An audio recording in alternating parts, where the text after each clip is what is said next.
එක්ක ජීවත් වෙද්දී සමාජයේ මිනිසුන් හඳුනාගත්තී. ගෙදරින් පටන් ගත්ත යුතු මාතෘකාවක් සිදුවත් කුමරු යසෝදරා රාහුල. තාත්තා කෙනෙක් කියනවා එයාගේ පුතා ඉපදිච්ච දවසේ එයාට හදපු වෙලාවේ එයා ජීවත් වෙන්නේ අවුරුදු 28යි කියලා. ඒ තාත්තා හිතේ වේදනාවක් තියාගෙන කොහොම කියන්නද කාට කියන්නද කියලා හිතා ගන්න බැරුව. මේ ලෝකේ ජීවත් වෙන මිනිස්සෙක් මැරෙනවා කියලා කිව්වහම අපිට කඩින් ගිහලා පණ අරන් ඉන්න බෑ.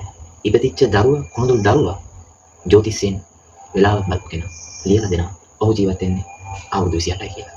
ඒ තාත්තා හදවතින් ප්‍රාර්ථනා කරනවා ඒ වගේම ඒ සිතාර්ථ ඒ අපි හැමෝම ගලවගත්ත අපිට නිවන් කියා දුන්නු උතුම් බුදු පියාණන් වහන්සේගෙන් ඉල්ලනවා මේ ශ්‍රී ලංකාවේ තියෙන සියලුම අටම ස්ථාන වලට ගිහිල්ලා ඒ පුතාට ආයුෂ දෙන්න කියලා බුදුහාමුදුරන්ගෙන් එකම එක ඉල්ලීමක් කරන්නයි තාත්තා හැඬු කඳුලින්. ඒ පුතාට දැන් අවුරුදු 47ක් 48ක් වෙනවා ලස්සන ජීවිතයක් ගත කරනවා.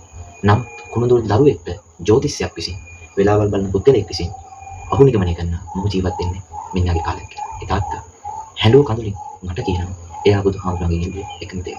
දරුවව ජීවත් කරවන්න. තාත්තා කෙනෙක්ගේ හදවතේ තියෙන අදිස්ථාන කොයිතරම්නම් බලවත්ද. අපි හදවත පිරිසුදු වෙනම් අපිට කරන්න බැරි දේවල්